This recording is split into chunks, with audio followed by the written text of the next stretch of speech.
afternoon and welcome to week 3 of our class. This is SCI Energy and Society. So let's take a look at module 3 and what is due for this week, or looking simply at the topics that we're going to be covering here.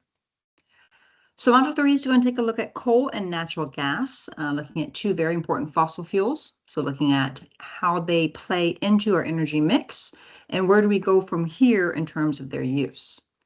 So a quick little overview here of the module. Again, what we're going to be looking at is looking kind of the history of natural gas from 2018, looking at what natural gas is, looking at coal and what exactly coal is. Natural gas, as you may or may not know, is kind of like that bridge fuel. It's a fossil fuel, but it burns a little bit cleaner than coal does, but it's not as pure or as less emissions as compared to renewable energies. That's why we call it that bridge fuel. For readings and resources, take a look at the chapters 3 and 5 in your textbook. So looking at the uses of coal, some of the environmental impacts from coal, as you can imagine, a lot of environmental impacts, and how we can mitigate for those impacts. And then chapter 5 is looking at that transition, what natural gas is in terms of a role that it plays in that transition, that bridge fuel towards a more clean energy economy. There's also a few extra readings too. So looking at, can natural gas be part of a low carbon future, and electricity explained, electricity in the US. So take a look at those as well. Your discussion this week is looking at that previous article, can natural gas be part of a low carbon future, that I'm highlighting right here. So take a look at that article, and in your initial post, address the following. Should the US increase its efforts in terms of natural gas or ramping up investments in renewables?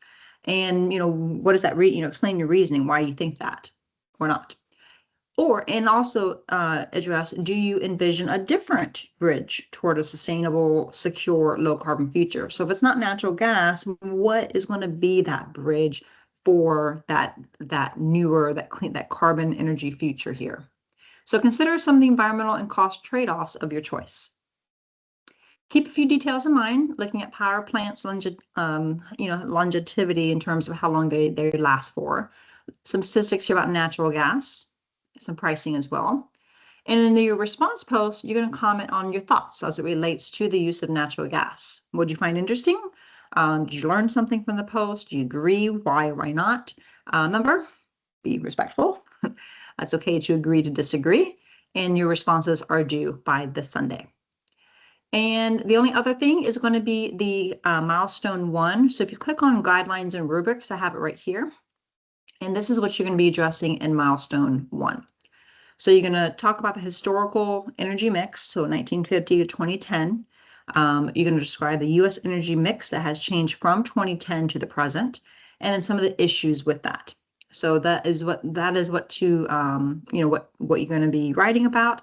And then here is the rubric, so how you can gain the most points and what I'm actually looking for. And then this guideline is this link right here. So again, your initial post due by this coming Thursday, your 2 follow-up responses due by Sunday, and then your milestone 1 energy mix assignment also due Sunday. Let me know if you have any questions, and I look forward to some great discussions online this week.